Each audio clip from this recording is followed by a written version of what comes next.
Good afternoon, everyone, and welcome to today's webinar. It's midday, so thank you for taking the time to join us.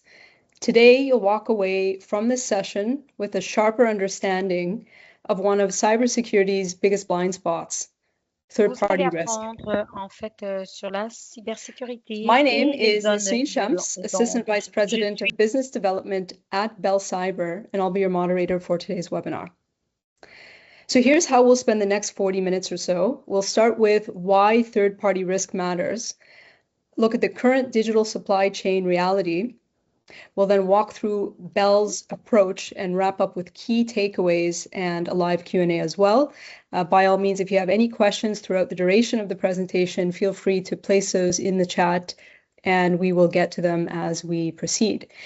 As well, for any of you who are interested in having the French translations put on, you can toggle that on now on your Pour ceux screen. qui souhaiteraient avoir l'interprétation en français, nous vous invitons à pouvoir l'ouvrir. Fantastic. Joining me today is someone who spent years tackling complex supply chain risks and helping organizations build resilience. Rod Hines, Director of Information Security at Bell. Rod will walk us through how Bell approaches third-party risk, what's changing in today's digital ecosystem, and how evolving Canadian regulations are reshaping supplier accountability. So let's get right into it. Rod, when we talk about third-party risk being a major blind spot in cybersecurity programs, what's really driving that, and why has it become such a critical issue now? Well, thanks very much, Nasreen. And first of all, I appreciate the opportunity to speak to everybody, and I appreciate everybody making the time to and finding it valuable enough to attend today's webinar. And I can't go without saying I'm on the one day post Big Blue Jay win, so I have to call that out for any of Canadian fans. So I might be a little bit hoarse today, but you'll bear with me. I think it's a couple things for me, and I think I won't say that it's. I'll just flip a couple slides here, Nazreen.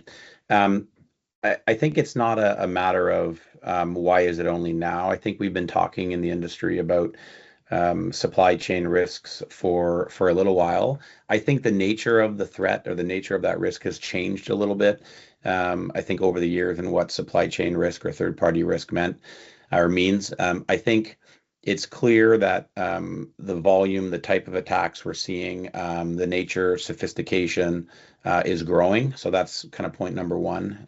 And I think we'll talk about it a little bit later, but as enterprises and companies rely more on third parties, even while we may be focused on cyber security and protection, the third party risk, the supply chain risk, and the third, fourth, party risks become a point of vulnerability and something that is an easy way to get into most of our organizations. Obviously, the technologies are shifting quickly. If I were to go back in time, maybe even just 2 years, 3 years ago, AI was somewhat academic. Like we weren't really talking about it. And then suddenly we hit a stage where agentic AI exploded, generative AI exploded, I should say. And now it's very difficult to go more than a couple of meetings, for me anyway, where AI isn't a topic of discussion and a consideration for transformation. So technology is shifting very quickly. I touched on the fourth bucket, third-party breaches, and this idea that it's a soft underbelly. And it is a huge source. I think most enterprises, if you really boil it down, a variety of supply chain risks, whether that's confidentiality concerns or something about resilience, contribute to most of what we deal with day in and day out. And it tends to be, though, the most underserved area of our cybersecurity programs. I'll come back to the third bucket around legislation because I think it's a complicated one. Depending on the sector you work in, and the type of industry you're in, legislation is evolving very, very quickly, and it will look different in the coming years than what it has traditionally. And there's going to be some important aspects around supply chain risk that contribute to that. So why are most companies not doing anything about it? Obviously, I work in an organization that's fairly large.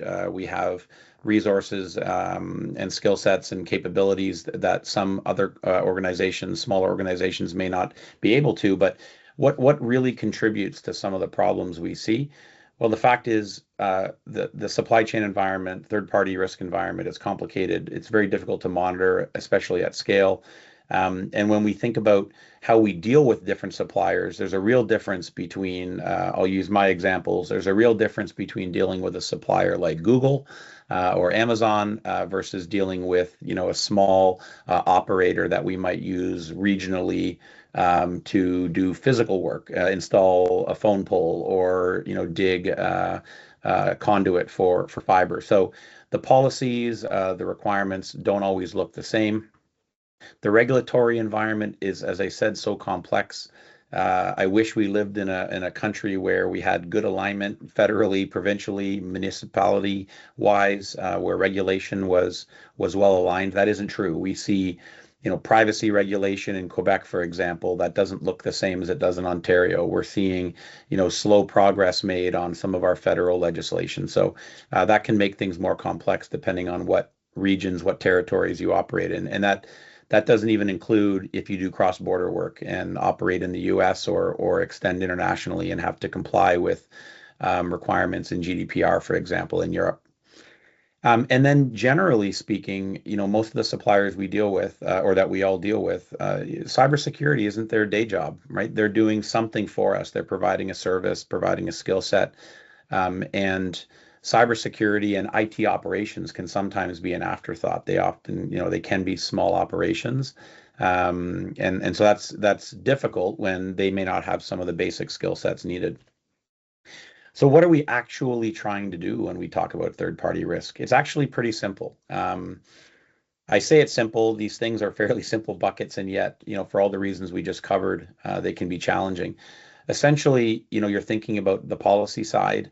How do we manage our suppliers and have them abide by or enforce or come up to standard with the things that we deem to be important, the really important controls?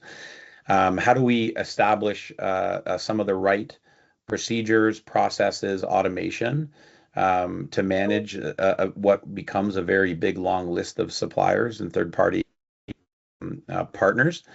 And then how do we get better at collaborating with them? This can't be, simply transactional or a checklist, because I'll talk about it a little bit later in how Bell approaches this. But it's not always easy to deal with suppliers that are either larger than us and extremely large, or we depend on so heavily, and it's not as easy to walk away from. So we'll talk a bit more about that. So we've got to get this stronger feeling of collaboration and partnership with some of our third-party partners. And in the end of the day, what are we trying to do? We're just trying to manage the integrity, security, quality, resilience of that supply chain. I think it's really important for us to think about all those things. They mean different things.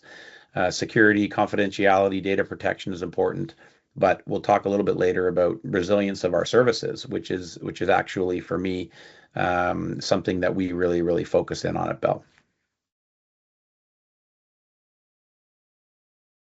So thank you, Rod. You've highlighted that incredibly well, the interconnectedness of all our businesses, and, it poses a question, how many of these vendors do we often really see on a day-to-day basis and not really realize what they're doing? So great point there. Now that we know the why behind this, or it's been further highlighted, let's dive into a little bit more about the reality behind the scenes. What does this really look like when you dig in a little more? Yeah, sure. I mean, when I think about, I'll let this slide. We'll build it as we go, and the intention here is we all end up relying on what is an ever-growing small group of suppliers. So I'm just using this as an example because it's some of the big brands, and it's a simple one because we're going to recognize all the logos as they build. The same conversations are had with these large suppliers as they would be with small suppliers. But I'll speak to why I highlight it in this way.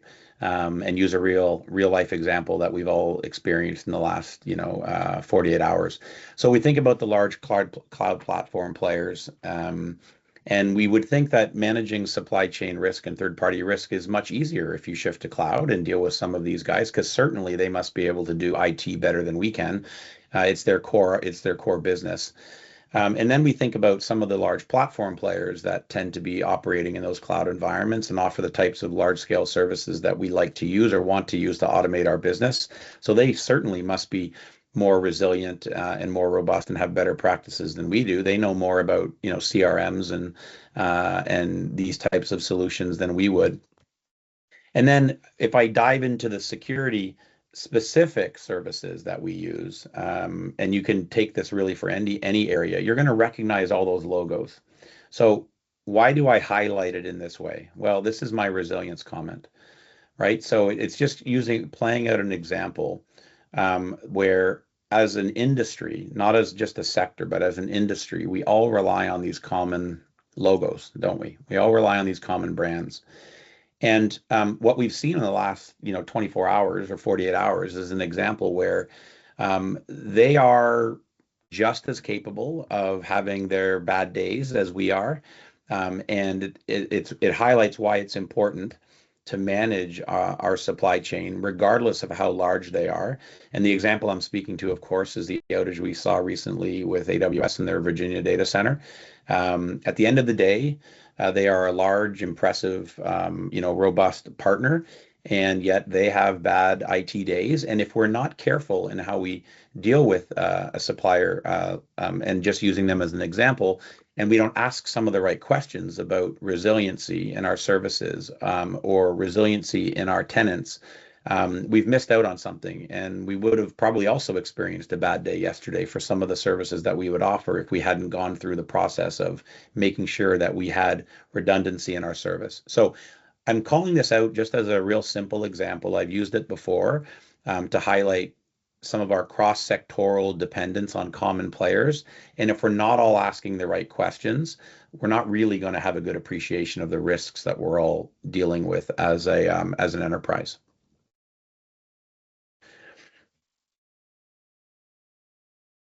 Thanks, Rod. Very valid and timely example to have had during this webinar a day before. So, almost like I planned it, but I almost didn't. like you planned it, yeah, almost as if it was done behind the scenes there. So, Bell being the largest network in Canada, we are no strangers to working with third parties and vendors. In fact, I would argue we probably are working with the most amount of vendors any large corporation would in Canada. So walk us through how Bell's framework works in practice when we think about third-party risk internal. Yeah, absolutely. I'm happy to do it. I think there's a couple of things that I would call on here. So we are large, larger than most companies, maybe even larger than all of the companies that are represented here. But I think some of the same principles can apply, and I think that's what I want you to take away. So we may be operating at a scale that's slightly different, but we're following some of the same basic ideas. And I'll talk you through our framework, and maybe there's something that's valuable that can influence some of what you're doing in your organization. When we think about the ecosystem or the world of Bell's supplier risk, we think about it in 4 tiers, in 4 ways.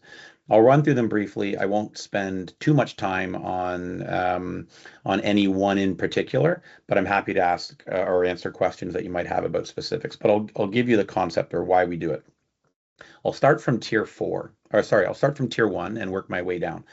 So Tier 1 is an extremely small set of companies, but think about this as regulatory driven. These would be, suppliers that are either controlled by the government or banned by the government to operate in Canada. So I won't even get into the logos. You can imagine them. You can read the newspapers too. And so we treat these very differently. We isolate them from our normal supplier risk processes because we have to handle them differently, obviously, with the government obligations.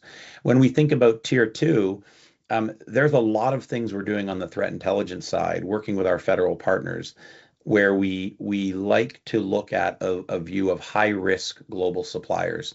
And it doesn't mean they're banned or they're controlled by the government, but it does mean that for us, there could be reasons why we need to keep a special eye on them. So there may be regulation in the US, not in Canada, but we've got to be mindful of our cross-border work. So we have this bucket. I say X number of companies because we don't disclose the company names nor the volumes that we track, but it's part of our threat intel work and something that we keep an eye on. Not only if those are companies that intend to do business with us, but also when we are working with other parties, we want to know if some of these companies might fall into their fourth party risk bucket, for example. Tier 3, I'm going to skip over for a moment and I'm going to come back to and I'll explain why. When we look at our Tier 4 category, this is a supplier assurance program. This is, I say 30,000, it's, to be honest, I probably should update it. It's probably closer to 50 in Bell's example. And this would be the laundry list of suppliers that we do business with. And this ranges from, our fiber build or our glass, for developing fiber all the way to selling us pencils. I'm exaggerating, but it's the full span of suppliers. Now, we don't really, from an InfoSec perspective, care about 30 or 50,000 suppliers. There's a subset of those that we believe are of higher risk, and that's usually based on the type of systems they have access to, the type of data they have access to, the type of service that they're providing to us. And we narrow our focus on, let's arbitrarily say, 2,500 suppliers, and we make sure that we check their documentation, we make sure the right contracts are in place, we try to navigate through every time there's a contract renewal and push for more controls. And to be fair, we're a large player and we can sometimes have a lot of influence on those types of partners because they, they're smaller than us and we can push for some of the terms that we'd want to see in place. But what I realized was when you look at that big pool, as I said earlier, not all of the suppliers are created equal. And some of those suppliers become so critical to our operations and maintaining our service or maintaining our business that we want to handle them differently. And that's where we created Tier 3, which is our critical Bell suppliers. We say under 50. Again, we're not getting specific, but it's a smaller group, a subset of companies that for us, we need a much closer relationship with. And these ones, we go back to my comment about collaboration and partnership. We're meeting with them on a recurring basis, quarterly, and part of that is about helping them understand what our standards are and where we'd like them to get to. Sometimes co-developing or working on their product where we'd like to see some improvements, but certainly a lot more transparency, even just the opportunity to have a security to security conversation. So meeting with their CISO directly, talking about what's important to us, where we can help. And it's really meant to be more of a partnership because we recognize some of these suppliers, it's not easy for us to walk away from. They are entrenched in our operations. They are core to some of what we do. And so I recognize that from a resiliency perspective now, a service resiliency perspective, we need to work with them in a different way. So it's been successful. I think an interesting side note, when we started this, we actually had companies almost lining up to be part of Tier 3. We were turning some companies away that obviously they felt they were valued, and they are, but they didn't really meet our criteria. We have some criteria behind the scenes here that decides what partners fit into Tier 3 and hit the threshold for being crucial to our operations. But the amazing thing was when we started this, I wasn't quite sure how the partner would respond and this new pressure we were putting on them.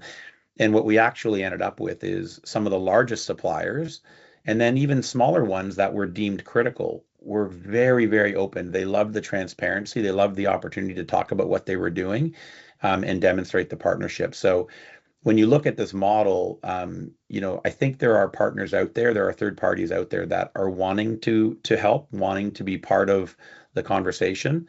And certainly it turned out in a much more positive way, I think, than even what I expected. We would have done it anyway, to be honest, because it was important for us to focus on these suppliers. But I was really pleasantly surprised that how willing and actually more were willing to come to the table than we even wanted to manage and maintain. So hope that helps. Definitely does, Rod. No, thank you so much for walking us through that. And now we chat about, of course, regulation. And you can't talk about third-party risk without really touching on regulation, necessary evil of the process. But new laws like Bill 64, Bill C-27 are really changing the game for organizations across Canada. So, in your opinion, Rod, what should leaders be paying attention to here? Wow, that's a big one. So yeah, lots is changing in the landscape. You mentioned Bill 64, Quebec's privacy laws. I think if you're a company that operates in Quebec, so I'll take a step back. First of all, get informed. Really, really understand. I think that's the starting point. For lots of cyber professionals or security professionals, government regulation and policy isn't something that we all do by default. But I would say I would really encourage that if you operate in this space, make sure you have a working understanding of privacy legislation. If you work in a critical infrastructure, the game is just about to get fun, and we'll talk about that in a moment. So that would be my first comment is seek understanding and understand the regions you operate in and what's going to be applicable to you. And if you don't have the access within your own company, seek outside counsel. That's really important. I think these are areas that we shouldn't misstep on because the way some of the laws are being written to be quite punitive, we can't afford to be quite honest, right? We can't see a misstep here and have the regulator come down on us. For those that have worked in banking sectors and have been dealing with regulators like OSFI for a long time, some of what is coming for other sectors is going to look quite familiar to you.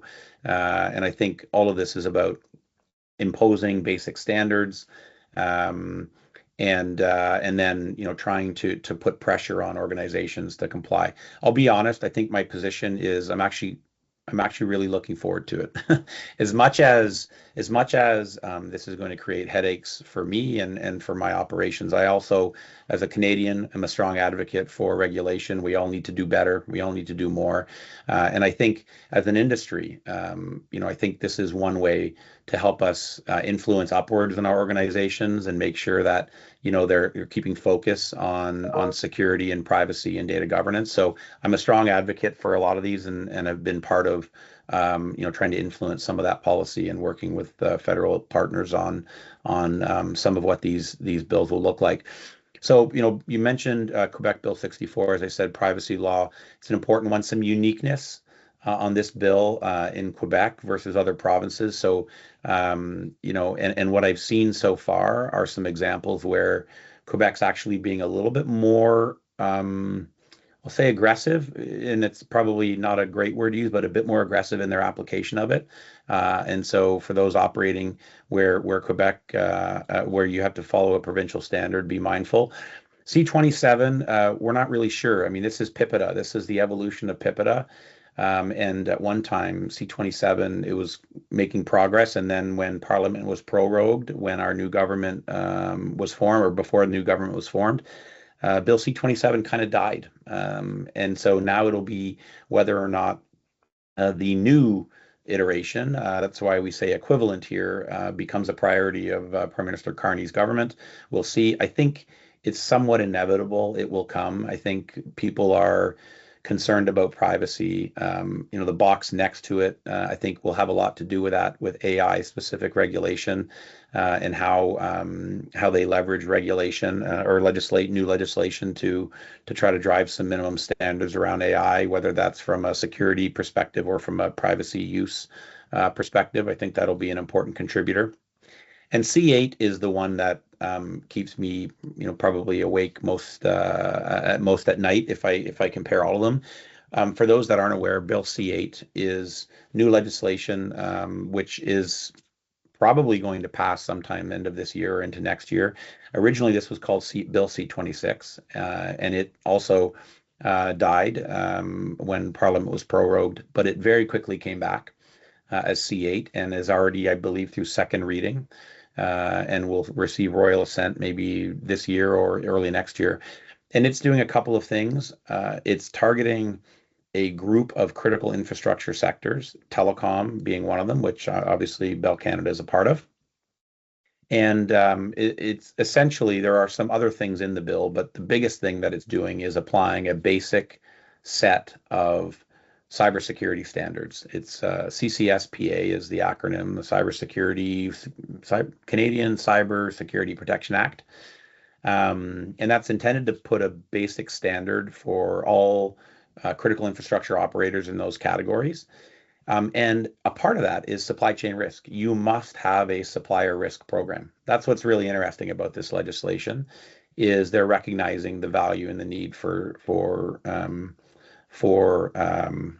third-party risk management. And so that's going to take a couple of different forms. One, you're going to see, I believe, a lot more opinions shared around high-risk technologies and solutions and partnerships that we don't want to see in this country. I think that's one angle.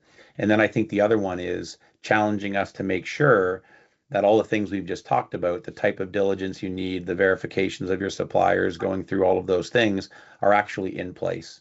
And so companies that fall into this category will eventually have to start reporting to the regulator and demonstrating their compliance. So the thing that I want you to take away from all this is understand the regulation. Start to think about if this is relevant for you in your industry or in your geography. Start to think about the steps you need to take to put yourself in a position to be able to report on things or comply, and that's over and above just the need to do it to secure your organization. Thanks, Rod. That's excellent. As a next point here, one of the largest criticisms I would say that's leveled against compliance, or one of the necessary evils of compliance, is it's very, very theoretical. And people often tend to, find it difficult to manage, hence this webinar. So what would you say managing third-party risk actually looks like day to day? So if you could boil it down into real-world actions for us, what would that look like on the other end? I like to keep things simple, Nazreen, and obviously it goes deeper than this because you have to understand frameworks, you have to understand controls. We all understand that, but I think you can boil it down to just a few key points. One is, as I said, know who your suppliers are. I watched an interesting snippet of a video where somebody had said, any CISO or security professional, if you don't know that you have exactly 25,343 suppliers in your organization, you're not doing your job. I'm not sure I'd go that far, but what I will say is understand who your suppliers are, in particular the ones that are representing risk for you. So you understand your business, you understand what data is important, what systems and services are important. Pay particularly close attention to the suppliers that have access to those systems or understand the types of products and services they sell. Again, I'm not dictating what's important to you. You should understand that and then map your suppliers to that. And that kind of leads into the third point, which is understand your service dependencies and where your tolerance is. So, as a critical infrastructure operator and a company that provides emergency services, my risk tolerance is probably going to look a little bit different than an organization who doesn't offer, critical infrastructure or life-saving services. If you work in healthcare or you run a hospital network, again, your risk tolerance is going to look different than somebody who perhaps runs a retail operation. So really understand what's crucial to you and crucial to your business, and then map your suppliers accordingly, map the controls and requirements that are most important to you. And you have to balance that with the realities of your business. So for example, you won't be able to do everything. Everything won't be perfect, especially if you work in a small operation. I deal with lots of our, Bell's customers or peers where, their security team, their entire security team might be 10 people. Now, there's probably people on this call that says 10. Boy, I wish I had 10. I've got like 3. So I'm just using that as an example. We probably have 10 people alone just looking at supplier risk for us. That's just that. Never mind some of the other security roles, in our SOC operations and other aspects of our management system.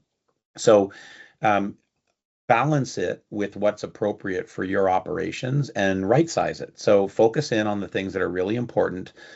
Do I think that most of us on this call are going to be able to bully, I'll use the term bully Google into, using the terms that we want? And probably not. None of us will be successful. So don't pick on that. Figure out what the right balance, what makes sense, and focus in on changing or influencing some of the things that are most important to you. And I would say the last thing, we talked about regulation. Don't be afraid of it.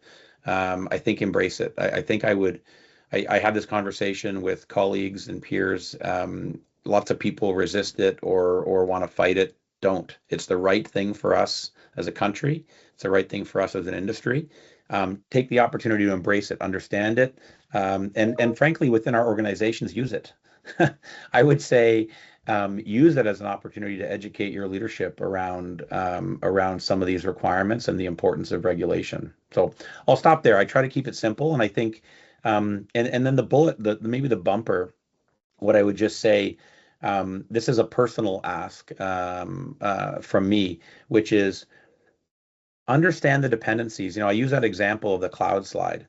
I would love for more of us to appreciate within our sectors where the dependencies for our sectors are. So I'll use the example within telco.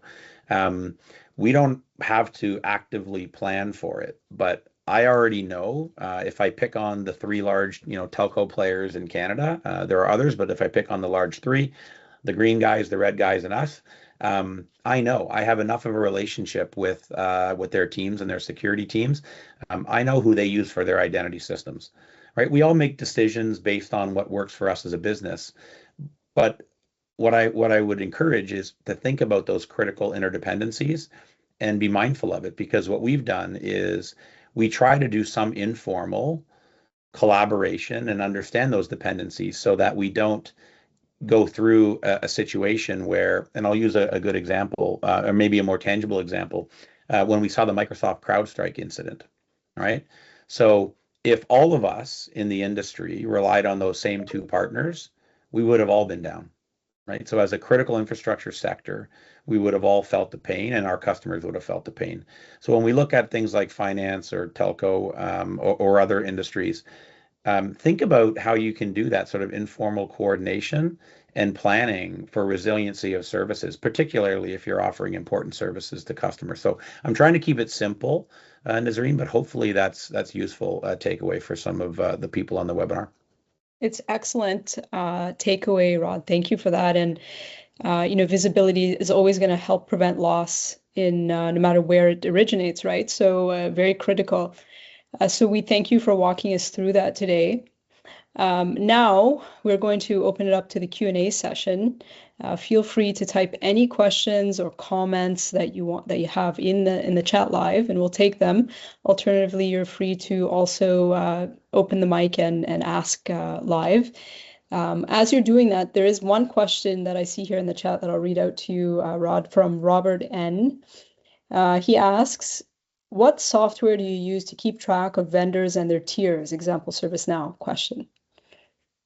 Okay. Yeah, this is not really divulging any state secrets. So today we use OneTrust is actually who we use for our supplier risk management. I would say that tiering is a little bit different. That's not integrated to our supplier risk management module. But essentially only the tier 3 and 4 suppliers would be following that process. Anyway, if you recall, the other two are a bit more towards the secret end of the spectrum. And so we use OneTrust. Our long-term vision, though, is with our kind of corporate transformation would be to shift towards ServiceNow. That's where we're all heading, but that's probably another year or so out while we got some other priorities to focus on. That's excellent. Thank you, Robert. I appreciate that question. Were there any other questions in the chat there? I see one coming from James Green. He says this is more of a statement rather than a question. Bill C8 keeps me up at night too. Cybersecurity is obviously essential, but if compliance frameworks like C8 come in, They often give organizations broader visibility into user data. However, how do we make sure that visibility doesn't encroach on civil liberties and become an intrusion from the government? It's a good question. What do you think, Rod? Yeah, it is. I mean, I think we all have to be mindful that none of us as an enterprise wants to be an agency of of our federal government. I think the way C8's written, it's less about government's data access or to the data itself. It's really more about compliance and demonstration of controls, and that the data itself is being protected. Again, it's any regulator, the right they have is to come in and audit any system and review any system, but it's really not about the underlying data itself that we would be concerned about giving a level of visibility to our federal government. I mean, if we think about it, we already collaborate quite extensively with our federal government. You think about, any organization that collaborates on a law enforcement level, anything that comes through lawful request or police order. There's an aspect where telecom, banking, other sectors would be partnering and collaborating. And I don't think any of that changes. That's still true. Where there are investigations or lawful requests, all of that is consistent. But what keeps me awake about Bill C8 is the amount of work that it will now require for us to manage the auditor coming in and look at every system and verify controls, and all of those things, which is really the basis of the legislation. That's great. Thank you. There's another question coming in here from Jeff Sharoon, I believe that's how it's pronounced. He says, with so many business units and so many customers and Bell leveraging public cloud and your own unique applications such as Media Room, how do you address protecting these various applications and your own customers, meanwhile having an operations team to be able to have the skill set to do so? Shorter question, he says, is what is your cyber resilience strategy to make things less complex for your operations team? That's a complex one. This is so one. In the 25 years that I've been in this industry, this has been a challenge because we often very disparate technologies. It's been a dream for a long time to have a single pane of glass and be able to integrate. That's usually more complicated than easier said than done. I think the way we approach it, a couple of things. One is, we're driving through a lot of automation, a lot of AI work. Not that this was the topic of discussion, but I think there's been a bunch of really strong work out of the Bell Cyber team and some of the AI and automation work they're doing in their SOC or in their SOC service and their managed service. So those would be examples where we'll leverage some of those capabilities to help deal with some of those, whether it's cloud infrastructure or various technologies. The other thing is, I think, choose the right partnerships. Right? Because you are starting to see, I think over the next few years, you're going to see a tremendous amount of convergence on the technology side and consolidation in the technology space around security solutions, as we'll call them mid-tier players need to fight for room against some of the big guys. I mean, I find it shocking. I found it shocking when Google acquired Wiz.io for $32 billion. I mean, just pause for a second and think, how massive that is. And I think what you're starting to see is 10 years ago in security, we said platforms are bad because you don't want the same vulnerabilities exploited on the same platforms in multiple places. I actually think we've pivoted as an industry. Platforms are good. Platforms can be very good. Obviously, the right partnerships, but platforms can be good because they take care of some of the integration for you. So I think you're seeing a shift towards some of those platforms, and this isn't a sales webinar, so but you can pick your favorite logos, the Fortinets, the Palo Altos, the Ciscos, the Microsofts even, and you're seeing some operations teams shift to more of that platform view and being able to leverage a number of those capabilities. And we're no different. We sell lots of things, and yet we have an operations too. And so we would be digging into some of those efficiency gains, not only the AI and automation, but where can we consolidate technologies, different into common platforms. Great evolution there. We have another question here from Tushar Desai. He asks, or she asks, in your opinion, if and how would these legislations impact security for mobile/IoT endpoints?